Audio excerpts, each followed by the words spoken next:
Hello, and again, welcome to the Aperture Science Computer-Aided Enrichment Center. In today's test, you will be recording an essay video on the Portal games. Only a moron could mess that up, so I guess we can only hope for a miracle.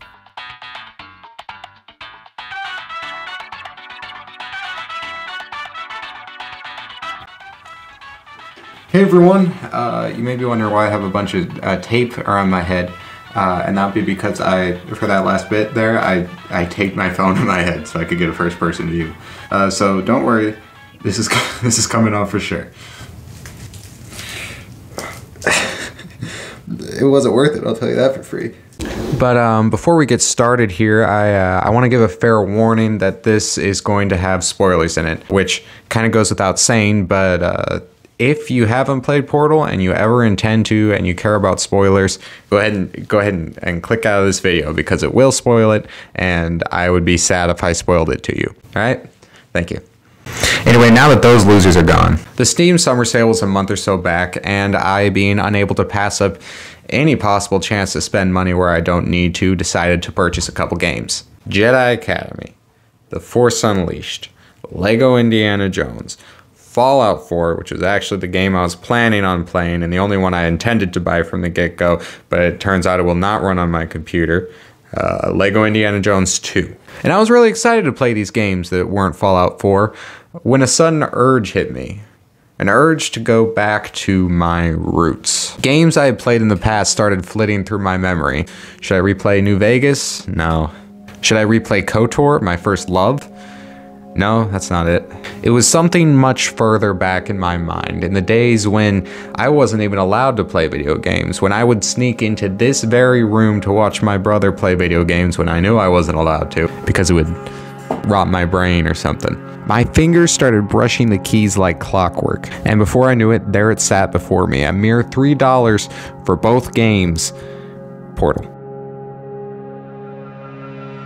So going in, I knew the basic premise of the games. You're a test subject at Aperture Science who's expected to use a portal gun to solve various puzzles in the Aperture Science Enrichment Center. This whole time you're being sassily urged on by a sentient PA system named Gladys. But that's about all I knew. So I guess that means that I need to learn how to play the game. I said how to play the game. Now, the gameplay of these games are very simple on their face. You have two portals, blue and orange. You jump through one, you come out the other. As you progress, you learn that momentum also carries through portals. The puzzles get more and more complex as you play, adding weighted cubes, buttons, lasers, acid, turrets, ECT, etc. Besides the obstacles like acid or turrets, rarely are they included in a level if they aren't essential to solving it. The game itself is pretty short and the puzzles are relatively easy. It took me about 3 hours to beat. I finally reached the boss fight, and that's when a new and final mechanic is added to the game, and that is a time limit. In this time, you only have a few minutes to redirect Gladys's missiles at her and destroy her personality cores. So I was at a high after finishing this game. You know, it was a game that I'd wanted to play since I was 4 years old. I'd gotten to have a crack at it once or twice, but I never really got a chance to actually play it. Wanting more, I booted up the additional content and gave that a try, but I finished that pretty quickly. So I opened Steam, download queued. It's time for... So the second game is a lot bigger than the first. Tons of new mechanics are included in this one too. Light bridges, repulsor beams, tractor beams, and this white stuff called conversion gel that lets you shoot portals onto whatever surface it gets on. This blue stuff called repulsion gel that makes you bouncy, and my personal favorite, this orange gel called propulsion gel, which makes speed, not the drug speed, like it makes you fast. In addition, the game requires you to interact with the map a lot more. You're sent outside of the test chambers into the inner workings of Aperture Science. With all of these includes, the puzzles are a decent piece harder than the first game. While the first game took me a little less than 3 hours, the second one clocked me in at about 8 hours, which probably is a little longer than usual. I was tired, okay? I got straight up stuck in one of the last chambers. So stuck that I asked my mom if she saw any way to solve it. Of course she didn't. She's never played the game before. She's 50-something. It's my game. But along with it being a little more difficult than the first game, it also made it a lot more fun. And partly because of that, Portal 2 had solidified itself to me as one of my favorite games before I even reached the boss fight. Thing is though, it takes more than gameplay to make something one of my favorites for me. Of course, it's very important, but there's a lot of other things that are important too. Audio, display, controllers, master volume, music volume, dialogue volume, the resolution. That's very. Where was I going with this? Oh wait, no, not like the settings. I mean like the atmosphere, like the vibe, I guess. Portal's in a very particular genre. It's like, it's a horror game, but it doesn't draw its fear factor from jump scares or creepy little guys out in the corner. It gets its fear factor from being very empty. The first game, everything starts out very pristine and shiny, and as you progress, it quickly devolves into a mess as you come to face Gladys. Something about being kept in that little bubble and having no idea what's going on in the outside world is very haunting. And I don't know how it works, but it works very well. You don't have to know how a story works. You don't have to know why you like something. You don't have to know why it's something spooky. Then finally, you get to the end, and you can finally grasp the evil of Aperture Science, or in this case, at least Gladys, at least in the first one. I'll talk about that more in the story segment, but just in the atmosphere, it shows what kind of monstrosity you're dealing with.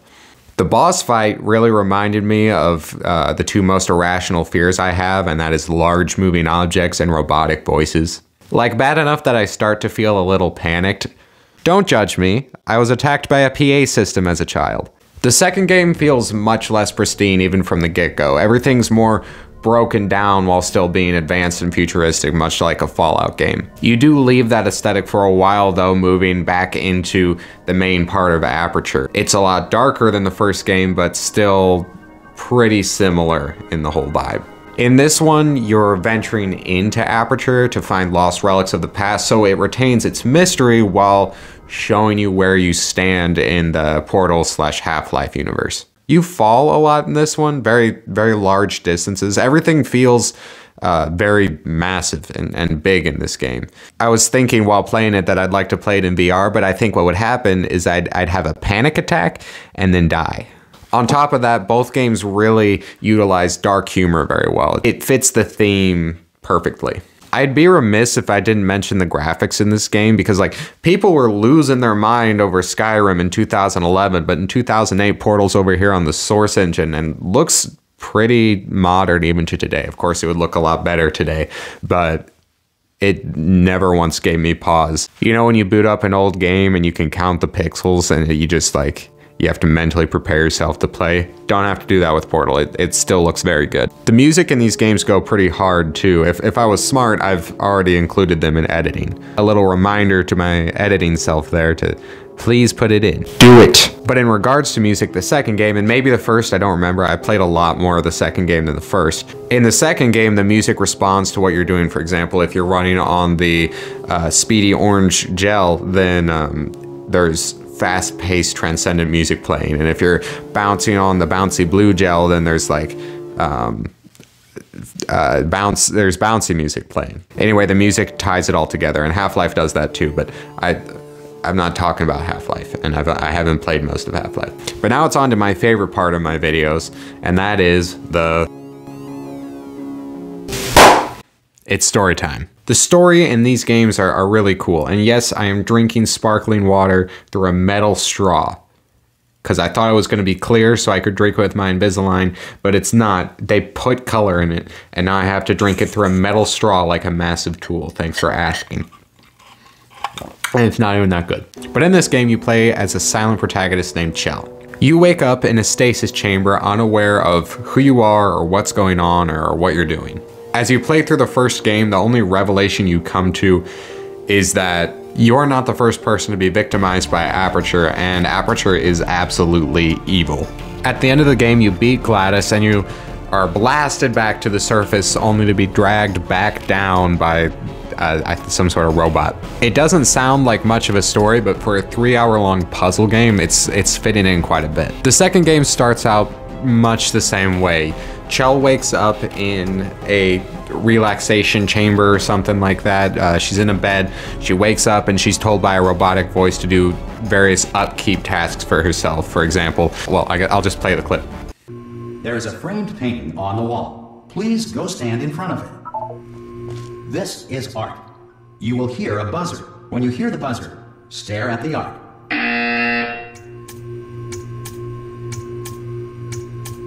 You should now feel mentally reinvigorated. If you suspect staring at art has not provided the required intellectual sustenance, reflect briefly on this classical music.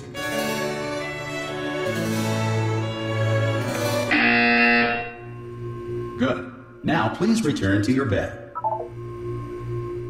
Anyway, she goes to sleep one last time and then wakes up way far ahead in the future. There's been some sort of malfunction and she's been asleep for... Good morning. You have been in suspension for quite a while. Instead of receiving our orders from the same robotic voice that's been ordering us around this whole time, we meet a new character, and that character's name is Wheatley. Wheatley is hilarious. He's funny, he's charming, he's handsome. Wheatley, our hero, frees us from our prison and vows to help us escape Aperture Science.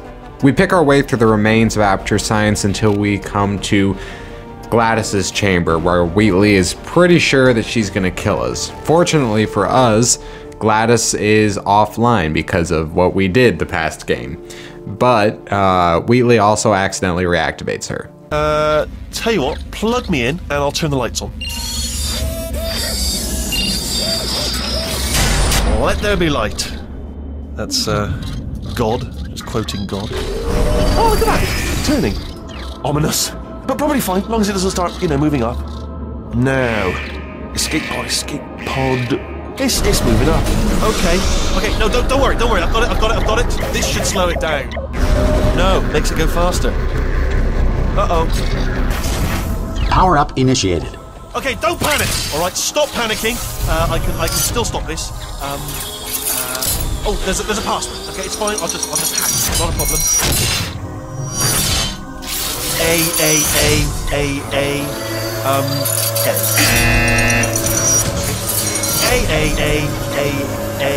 C.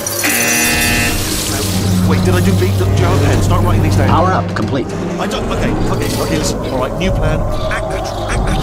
Nothing more. Hello. Oh, it's you. You know her? It's been a long time. How have you been? I've been really busy being dead. You know, after you murdered me. You did what? Oh no! No! Oh no! Okay, look, we both said a lot of things that you're going to regret. But I think we can put our differences behind us. For science, you monster. I will say, though, that since you went to all the trouble of waking me up, you must really, really love to test. I love it too. There's just one small thing we need to take care of first. And I've never played a game where the transition between acts, if you will, was so well done. Like, it almost feels like it needs an intro song right there. I will say, though, that since you went to all the trouble of waking me up, you must really, really love to test. I love it too. There's just one small thing we need to take care of first.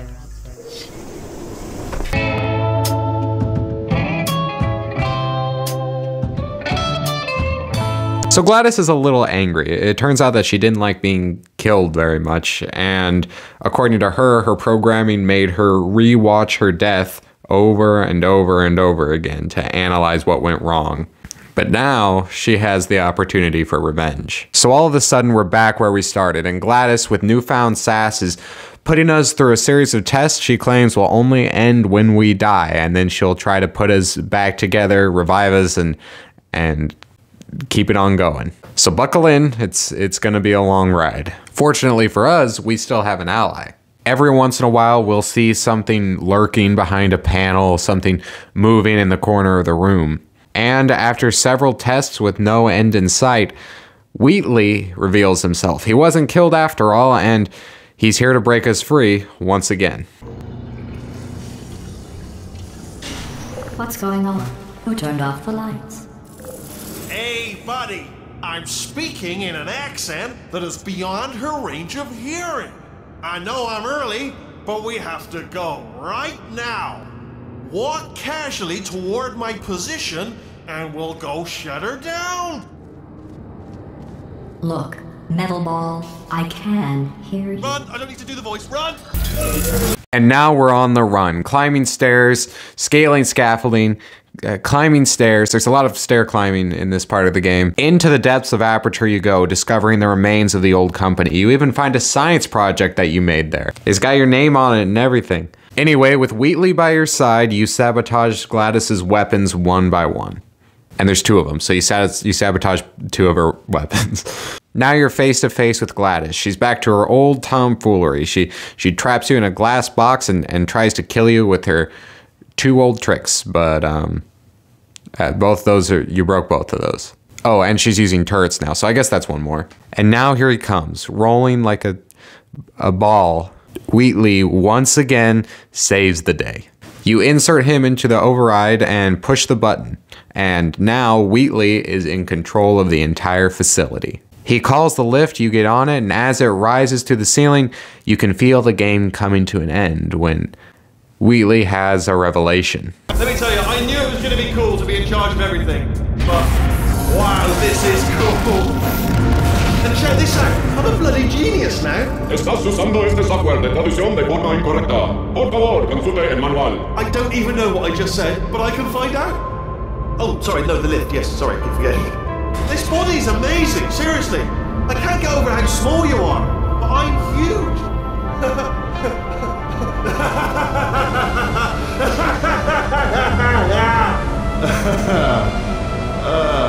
Actually, why do we have to leave right now? Do you have any idea how good this feels? I did this. Tiny little Wheatley did this. You didn't do anything. She did all the work. Oh, really? That's what the two of you think, is it? Well, maybe it's time I did something then. What are you doing? No, no, no! And don't think I'm not onto you too, lady. You know what you are? Selfish. I've done nothing but sacrifice to get us here. And what have you sacrificed? Nothing. Zero. All you've done is boss me around. Well, now who's the boss? Who's the boss? It's me. Ah! See that? That is a potato battery. It's a toy for children. And now she lives in it. I know you. Sorry, what? The engineers tried everything to make me behave, to slow me down. Once, they even attached an intelligence dampening sphere on me. It clung to my brain like a tumor, generating an endless stream of terrible ideas. No, not listening, not listening. It was your voice. No, you're lying, Yes, you're lying. You're the tumor. You're not just a regular moron. You're designed to be a moron. I am not a moron! Yes, you are. You're the moron they built to make me an idiot. Well, how about now? Now who's a moron? Could a moron punch you into this pit? Ah! Could a moron do that? No. And you know what? He's right. You didn't do diddly squat. Wheatley did all the work. Why should you reap the benefits? That was so much stuttering. Not even for a joke. That was completely not intentional. So here we are falling. Again falling. While we fall, Gladys, who is still a potato, goes into more depth about where Wheatley came from and what purpose he served, and impresses upon us that now he, specifically created moron, is now in charge of the entire facility. Now you're not in the old Aperture you know and love anymore. Gone are the days of the warm and welcoming atmosphere that kept you so relaxed. Now it's time to get down and dirty. You're in the depths of old Aperture and you don't even have Gladys to guide you along because she got stolen by a bird. Who knew crows like potatoes? Potato? More like crow-tato, you know what I'm saying? As you stumble through old Aperture, you're met by the voices of CEO Cave Johnson and his assistant, Caroline. Cave Johnson is this Dean Martin looking fella who is voiced by none other than J.K. Simmons. And dude, nothing brings a piece of content together near as well as J.K. Simmons. Slap that man in anything. Make him main antagonist of Morbius 2 and I'm there in the theater multiple times, alright dude? This is where we learn the roots of Aperture. We find out that Cave Johnson was a shower curtain salesman in 1943, and I think I remember something about them having mercury in them, but that might not be canon, so don't quote me on that.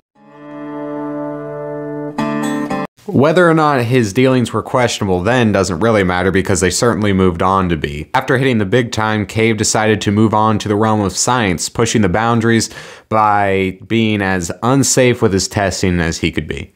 If you've cut yourself at all in the course of these tests, you might have noticed that your blood is pure gasoline. That's normal. We've been shooting you with an invisible laser that's supposed to turn blood into gasoline, so all that means is it's working. While Cave was stingy with his money, we find out that he wasn't the best money manager. A few voice memos later, we hear about the company Black Mesa, which appears in the Half-Life games. They're a rival company to Aperture Science, and Cave believes that they are driving him to bankruptcy. And in response to this, he decides that he needs to push harder to break the boundaries of science to rise above Black Mesa. Cave spends money he doesn't have to acquire some moon rock to experiment on. They're minerals. But before I go any farther, talk of these space minerals, give me an itching to do some sciencing of my own. I think it's time for Science Time with Dr. Trace. This is the closest thing I have to a lab coat. The next soundbite we hear from Cave, he's coughing and sick. We find out that exposure to moon rock has poisoned him in some fashion. And when I first heard that, I thought, oh, okay, they made up that the moon rock can poison you. Okay, that's fine. It wasn't until I did a little research that I found out this is a very real disease called silicosis. Cave describes the lunar poisoning as a blood poisoning, but silicosis is actually a lung poisoning, hence his coughing, that plagues a great many blue-collar workers even today. Victims of this disease have inhaled a large amount of crystalline silica dust. Now, the moon's surface is about 20% silicon, second only to oxygen at 43%. And silicosis is completely incurable, generally reaching fatality around 11 years after diagnosis. So boys and girls, what's the moral of this story? Don't play with lunar rock. If you find any on the street, don't touch it and tell a trusted adult immediately. If a stranger offers any to you, what do? We, say it with me now, we stab them.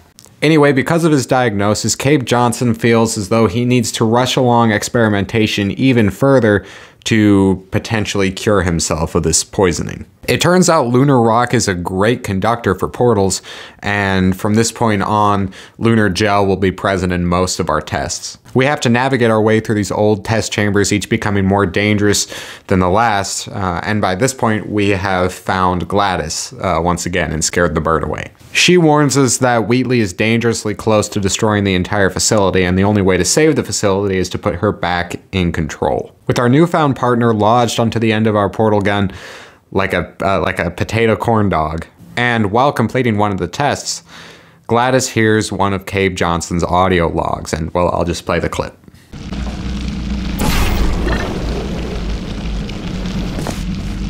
All right, I've been thinking.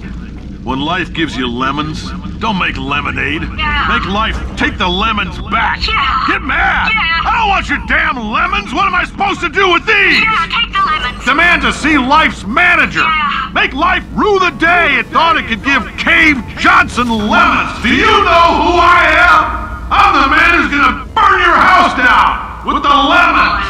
I'm gonna get my engineers to invent a combustible lemon that burns your house down. Burn his house down. Burning people. He said what we're all thinking. The point is, if we can store music on a compact disc, why can't we store a man's intelligence and personality on one? So I have the engineers figuring that out now. Brain mapping. Artificial intelligence. We should have been working on it 30 years ago.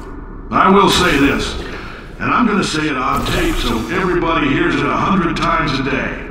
If I die before you people can pour me into a computer, I want Carolyn to run this place. Now she'll argue. She'll say she can't. She's modest like that, but you make her. Hell, put her in my computer, I don't care. Alright, test's over. Now, before I go any further, I want to apologize for what I just made you watch. The sociopath who recorded this used delete as his zoom button. I reported it. The police are looking into it. Now, playing through this for the first time, I already knew the twist. When I was 7 years old, my brother gave me his old phone. Remember when phones were this big? Hey, there's me. But on it was a Portal soundboard app that had every line of dialogue in both games. And yes, it was a stupid app to have. And yes, I listened to every single voice line in the game multiple times. That said, even having a decade-old fuzzy memory of what the twist was, this scene still hit pretty hard. Maybe it's because I already knew, but I think from this point, most players have gathered that Gladys is in fact Caroline. And that's horribly haunting, by the way. Just think about that for a minute. As you make your way up to modern Aperture once again, Gladys has to process this revelation. Throughout this whole journey, she's been showing a more human side, but now she's really connecting with Chell in the only way one can with a mute player character. And now we're back to the modern day enrichment center. Wheatley is trying to force these turret cube hybrids to solve puzzles for him, and it's failing. Now we're in incredible danger because Wheatley can hardly hold the facility together at all, and it's dangerously close to coming down and toppling on our heads. Luckily for us though, Gladys has a plan. Wait, I've got an idea. That poster. Go look at it for a second, would you? Paradoxes. No AI can resist thinking about them. I know how we can beat him. Solve his puzzle for him. When he comes back, I'll hit him with a paradox.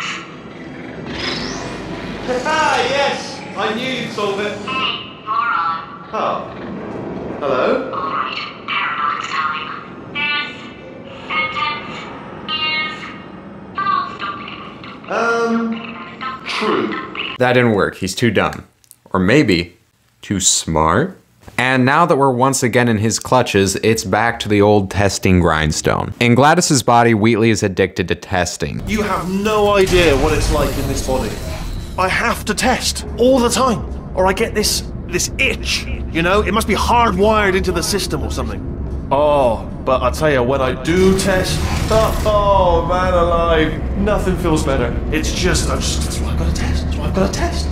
Problem is, he doesn't really know how to build test. He tries various ways to cheat the system to get his reward, but the only satisfying way is to watch you solve a test. But as we solve the test, Wheatley is more and more unsatisfied with the euphoric response for solving them.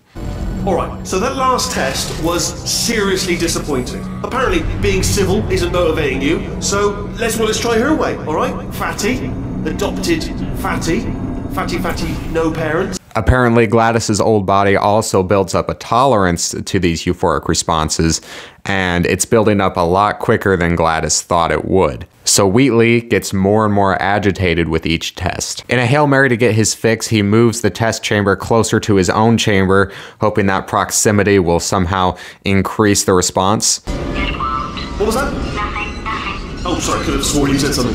He's taking us right to him. This is perfect. So now we're close to Wheatley, and he tells us that there's a big surprise waiting for us. The climax is upon us. Wheatley has us finish one last test before he shoots us out of the testing chamber and into the cogs of Aperture. While messing around with the facility, apparently he discovered 2 robots that were built to test with, so he no longer requires Chell to be his test subject. Robots taking our job again. I guess the Luddites were onto something. After a series of bounces and rails, we get to the part where he kills us. This is the part where I kill you. So here we are, about to meet our demise against our worthy opponent, when we spot some lunar gel flowing in the background. Now, if you remember, lunar gel is highly conductive for portals. So that means we can use a portal to escape in the game about portals that's named Portal 2. So we're back on the road to Wheatley's chamber, and as we approach it, Gladys confronts the elephant in the room. If we put Gladys back in charge of the system, there's no guarantee that she won't just try to kill us again. But now Caroline is in the picture, and maybe her old humanity has warmed Gladys's cold robot heart. You know, I'm not stupid. I realize you don't want to put me back in charge. You think I'll betray you, and on any other day you'd be right. The scientists were always hanging cores on me to regulate my behavior. I've heard voices all my life, but now I hear the voice of a conscience, and it's terrifying. Because for the first time, it's my voice. I'm being serious. I think there's something really wrong with me. So with portal gun in hand and the solemn word of a murder potato in our hearts, it's on to face Wheatley. And this time Gladys has a real plan. Wheatley has moved a bunch of corrupted cores, which are the things that we knocked off of Gladys in the first game, close to his chamber. So if we're able to knock enough cores off of Wheatley and replace them with the corrupted cores, Wheatley should be corrupted enough to replace him with Gladys once again. So up the elevator we go, and it's time for the boss fight. Now this boss fight isn't too much different than the first game, but there is one defining difference. There's no portalable surfaces anywhere. There is, however, lunar gel that we can use to make everything a conductible surface, so in some sense it's more portalable than before. One thing stands in our way though. If we want to transfer cores, we're gonna have to push the button. We had to do this back when we did the original transfer, but now there's a twist. Wheatley rigged the room to explode, and when we go in there, we're blasted back out into the Wheatley chamber, into Wheatley's lair. Well, we tried our best. The ceiling begins to crumble above us. While Wheatley yells at us for destroying the facility, we look up and, for the last time, see the moon in the sky. But wait a minute. It turns out lunar rock is a great conductor for portals, and from this point on, lunar gel will be present in most of our tests.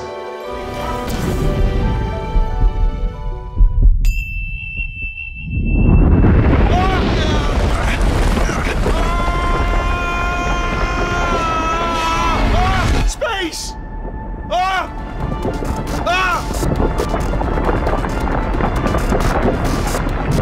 Let go! We're in space!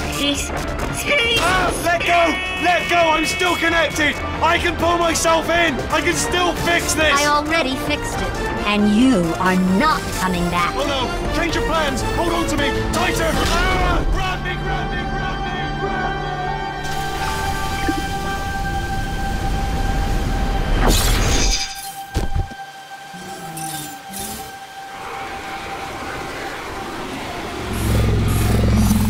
So, Gladys saves us. Chell really could trust Gladys after all. The next scene, Chell wakes up on the lift.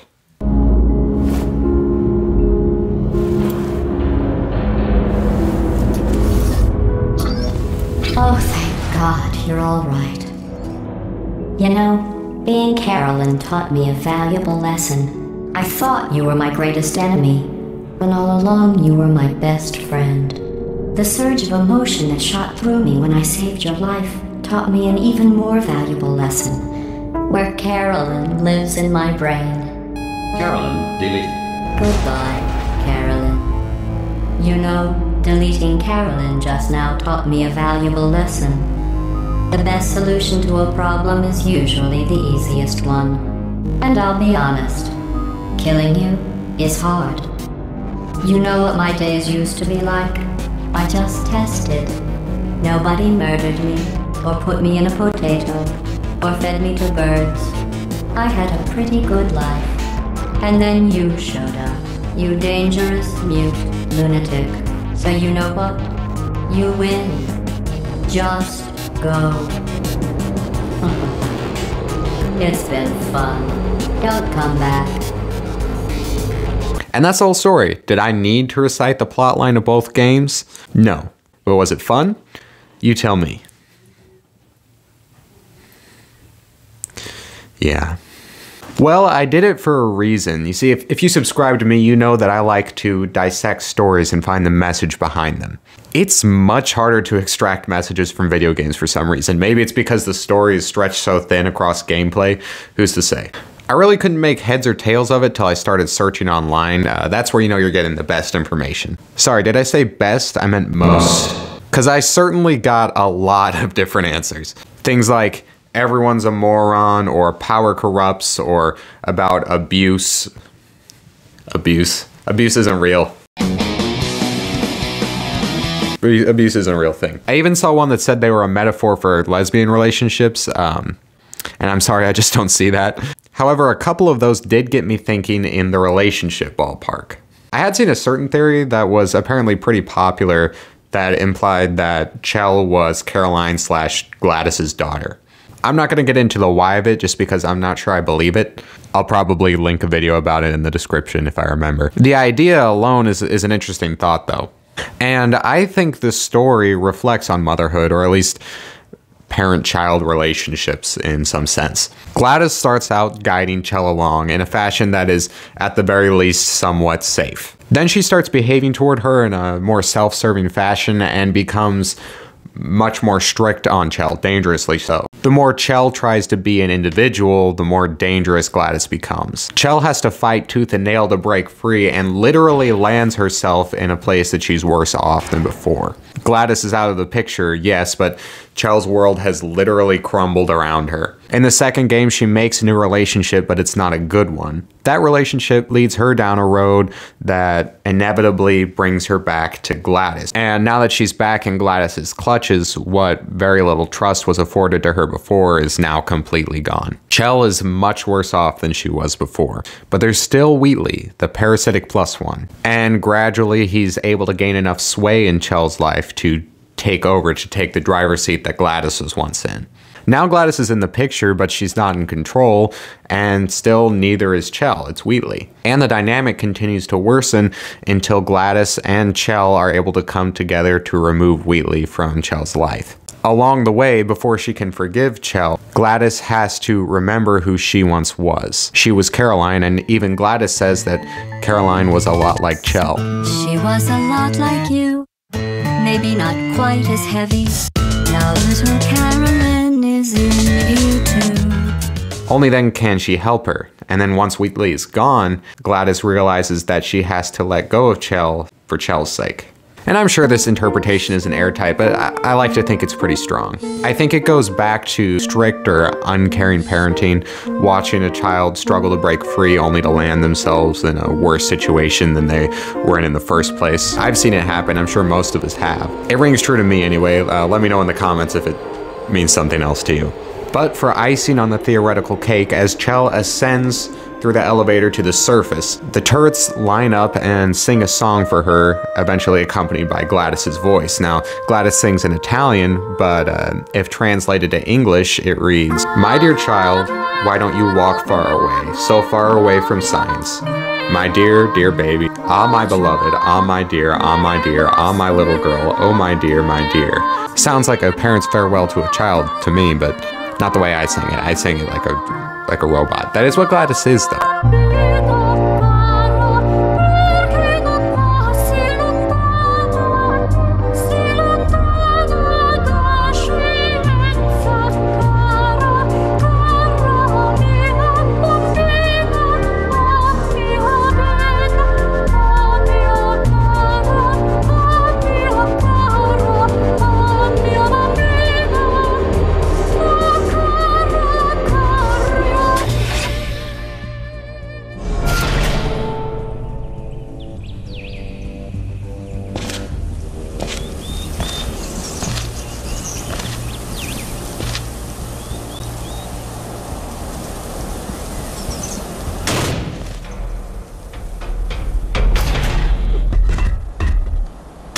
But who knows? Ellen McLain could have just picked words randomly. Who's to say?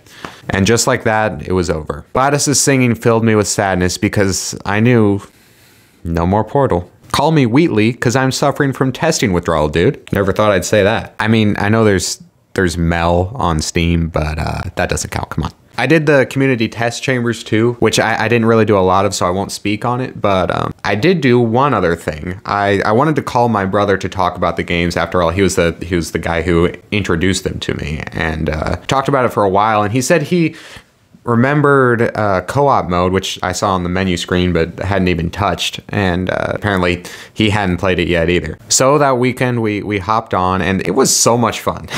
You play as the two little robots from the end when you get sent up in the machine. It's built specifically for co-op mode, so you have to work together to solve the puzzles, and all the while Gladys is either egging you on or trying to turn you against the other player. It's a lot of fun. There's even more story to it, so if you enjoyed Portal, absolutely I suggest you play this. Anyway, on to the final segment. Portal games are definitely masterpieces. The first game is a very good setup, and the second game is just such a complex story in such a small package. It's so well constructed. These games never failed to keep me engaged, and that's something I can say about very few games. Maybe no other games.